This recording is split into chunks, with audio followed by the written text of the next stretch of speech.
اور اس معاویہ کو کوئی نہیں جانتا کہ جس کی حکومت مراکش سے شروع ہوتی تھی، پرتگال تک پہنچتی تھی، جس کی حکومت دمشق سے شروع ہوئی اور اب روس کے دروازے تک پہنچی، جس کی حکومت شام سے شروع ہوئی اور پوری دنیا کے نصف سے زیادہ حصے پر جس نے 19 سال تک رسول اللہ کی شریعت کا پرچم لہرایا. آپ اس معاویہ کو نہیں جانتے کہ جس کے قدموں کے نیچے افریقہ کے جزیرے آئے، جس کے قدموں کے نیچے روس کا علاقہ آیا، جس کے قدموں کے نیچے افغانستان کے پہاڑ آئے، جس کے قدموں کے نیچے کینیڈا کا علاقہ آیا، جس کے قدموں کے نیچے فرانس کا یورپ آیا، جس کے قدموں کے نیچے پوری دنیا کے نصف سے زیادہ حصے کی حکومتیں آئی، جس نے کیسر کے ٹکڑے کیے، اسرا کا خاتمہ کیا، ایسر کے ٹکڑے کیے، جس نے یورپ کے دروازے تک محبت کا اسلام پہنچایا، پوری دنیا میں جگہ جگہ سمندروں میں پہنچا، وادیوں میں پہنچا، جو جزیروں میں پہنچا، جو ملکوں میں پہنچا، جس نے 56,000 علاقے فتح کر کے پوری دنیا میں سب سے بڑی اسلامی سلطنت ہے.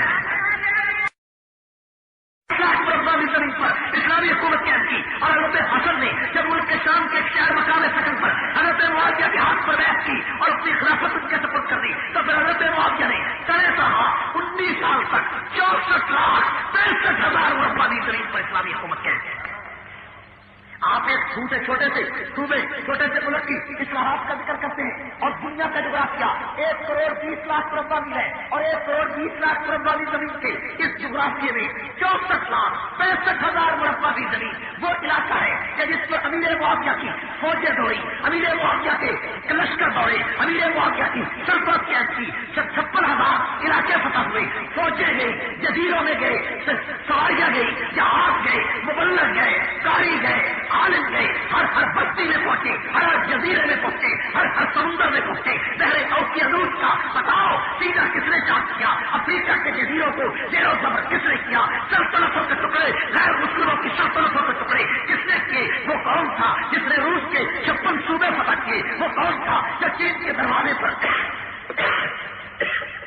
اسلام نے کرایا؟ وہ کون تھا جو سارے مقام تک پہنچا؟ اور آج آپ سے یہ بھی سوال کرتا ہوں کہ بتاؤ افغانستان کو سب سے پہلے وہ آتما بدھ کی غلامی سے آزاد کرانے والا کون تھا؟ پشاور کو فتح کرنے والا کون تھا؟ اگر آپ کو پتہ نہیں تو آپ فتوح البلدان کھولے، علامہ برادری کی کتاب دیکھیں، وہ کہتا ہے کہ سنان ابن مسلمہ حضرت معاویہ کے لشکر کا اتباع سوار تھا، جس کو حضرت معاویہ نے 45 ہجری میں 33,000 صحابہ کا لشکر دے کر شام سے روانہ کیا تھا. اس لشکر میں آ کر سب سے پہلے روس کے 6 صوبوں پر اسلام کا پرچم لہرایا اور اس کے بعد وہی لشکر افغانستان کے پہاڑوں پر آیا. اس نے افغانستان میں کابل کو فتح کیا، ہرات کو فتح کیا، جہان آباد کو فتح کیا اور پھر وہی لشکر پشاور میں اترتا ہے اور پشاور میں وہ آتما بدھ کے گورنر کو قتل کر کے پشاور کے چوک میں اسلام کا پرچم لہرا کر پشاور کو مسلمانوں کا غلام بنا دیتا ہے. اور پشاور کو فتح کرنے والا اور افغانستان کو فتح کرنے والا، روس کو فتح کرنے والا، پوری دنیا کے کفر کو سرنگو کرنے والا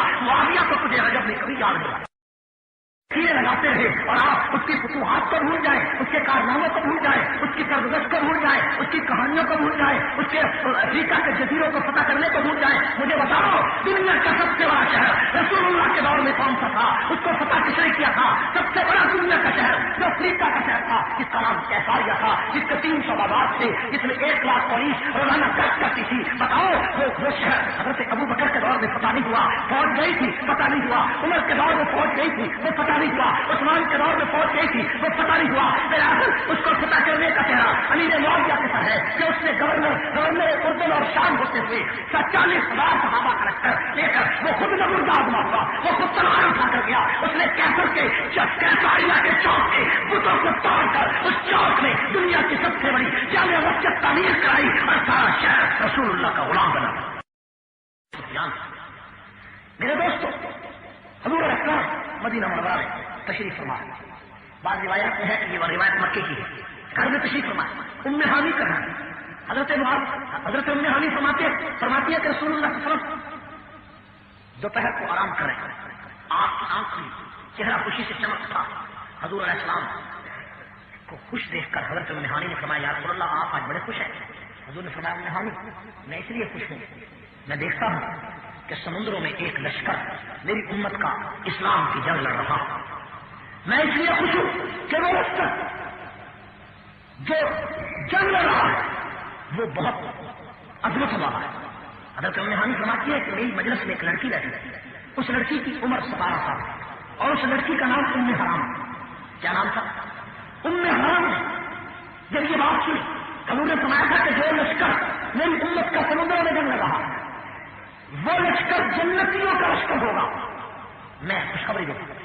یہ بات سن کر ام حرام کہتی ہے کہ میں نے ام ہانی سے کہا کہ میرے لیے حضور سے دعا کرائیں کہ حضور میرے لیے دعا کریں کہ میں بھی اس لشکر میں شامل ہو جاؤں.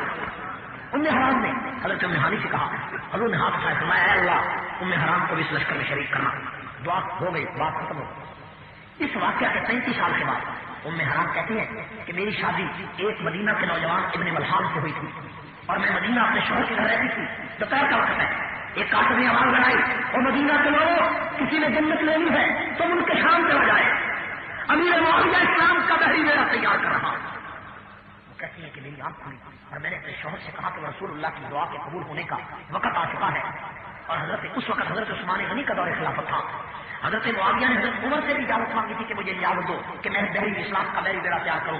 حضرت عمر نے اجازت نہیں دی تھی کہ ہمارے پاس وسائل نہیں. پھر حضرت عثمان سے اجازت مانگی. انہوں نے اس شرط پر اجازت دی کہ فوجی تیرے ہوں گے, سامان تیرا ہوگا, لشکر بھی تیرے علاقے کا ہوگا, میں دفتر خلافت سے تجھے کوئی سامان نہیں بھیج سکتا. حضرت معاویہ کا چہرہ خوشی سے چمک اٹھا. حضرت معاویہ نے 40,000 فوجیوں کو حکم دیا کہ 6 مہینے میں شمالی افریقہ کے سارے جنگلات کاٹ دیں اور اس کے بعد 6 مہینے میں بحری جہاز تیار ہونا شروع ہو گئے. میرے دوستو حضرت معاویہ نے 1 سال کی مدت میں 1750 بحری جہاز تیار کیے. حضرت معاویہ کا ملک شام یہ بحر اوقیانوس کی سرحد کا واقعہ ہے اور بحر اوقیانوس وہ سمندر عبور کرے تو آگے فرانس آتا ہے, آگے کینیڈا آتا ہے, آگے امریکہ ہے, ٹیکساس ہے, یعنی پورا یورپ. حضرت معاویہ رضی اللہ تعالیٰ یورپ اور حضرت معاویہ کے درمیان صرف جو بحر اوقیانوس تھا. حضرت معاویہ اس سمندر کا سینہ چیرنا چاہتے تھے, اس سمندر کو عبور کرنا چاہتے تھے. حضرت معاویہ کا 1750 بحری جہازوں پر مشتمل جب بحری بیڑا تیار ہو گیا اور ادھر بحری بیڑا تیار ہوا, ادھر میں ام حرام اپنے شوہر ابن ملحان کو لے کر حضرت معاویہ کی مجلس میں آئی اور حضرت معاویہ کو سارا واقعہ یاد کیا کہ اے امیر المومنین حضور نے فرمایا تھا کہ اللہ ام حرام کو اس لشکر میں شریک کرنا اور آج میں وہ تشریف میں سن کر تیرے دروازے پر آ گئی ہوں. حضرت معاویہ کی آنکھوں سے آنسو چھلک پڑے اور فرمایا ام حرام تیرے اس حدیث کا مثال اللہ نے مجھے بنایا, یہ اللہ کے فضل کے بغیر کچھ نہیں ہو سکتا. چنانچہ ام حرام اور ان کا شوہر اس لشکر میں شریک ہوئے اور اس کے بعد وہ لشکر جب روانہ ہوا سمندروں میں تو وہ لشکر جاتا ہوا قسطنطنیہ کے قلعے پر پہنچا. قسطنطنیہ اسی شہر کو کہتے ہیں جس کو آج استنبول یعنی ترکی کا دارالخلافہ کہتے ہیں. یہ استنبول اسی کا نام قسطنطنیہ ہے اور آج اسی استنبول کے اس دریا کے کنارے پر ام حرام اور ابن ملحان کی دونوں کی قبریں بنی ہوئی. یہ اسی لشکر میں دونوں میاں بیوی شریک تھے. حضرت معاویہ نے 1750 بحری جہازوں کا یہ جو ہینڈل بحری بیڑا جب تیار کیا پاپا روم کو پتا چلا کہ میرے معاویہ کا لشکر سن کا بحری بیڑا بحر اوقیانوس میں اترنے والا ہے تو اس نے اپنے فوجیوں کو جو خطاب کیا وہ احمد گبن نے اپنی انگریزی کی کتاب میں لکھا ہے. وہ کہتا ہے کہ اسلام کو ہم مکہ اسلام کو مدینہ سے شام تک صدیق نے پہنچایا اور شام سے روم اور ایران تک عمر نے پہنچایا اور اب اسلام کو یورپ اسلام کو عرب اور عجم سے نکال کر یورپ کے دروازے تک پہنچانے کے لیے معاویہ نے 1750 بحری جہاز کا بحری بیڑا تیار کیا ہے. اے عیسائیوں, اے کلیسا کے ماننے والوں, اگر معاویہ کا یہ بیڑا چل پڑا بحر اوقیانوس میں اتر گیا تو پوری دنیا میں محمد کا اسلام پہنچ جائے. اتنا بڑا عظمتوں والا انسان حضرت معاویہ جب وہ بحری لشکر تیار ہو گیا بحر اوقیانوس میں بحری بیڑا ڈالا جانے لگا تو حضرت معاویہ رضی اللہ تعالیٰ نے 70 جہاز پیدا کر دیے. یہ تاریخ کا بڑا حیرت انگیز واقعہ ہے جس کو انگریز مورخ لکھتے ہیں لیکن آج کا مولوی سٹیج پر اس واقعے کو بیان کرنے سے ہچکچاتا ہے. 70 جہاز اس بحری لشکر سے کیا علیحدہ کر دیے اور حضرت معاویہ نے اعلان کیا کہ میری پوری سلطنت کے قرآن کے قاری یہاں جمع ہو جائے. جو قاری جمع ہوئے ان کی تعداد 7300 یعنی 7300 قرآن کے قاری اکٹھے ہو گئے. حضرت معاویہ نے ان کی فرشتے بنا کر کہا کہ آج کے بعد تم یہ ارادہ کرو کہ ہم نے اپنے گھروں کو واپس نہیں جانا, تمہارے ایڈریس لکھے گئے ہیں, تمہارے بچوں اور بیویوں کے وظیفے مقرر ہو گئے,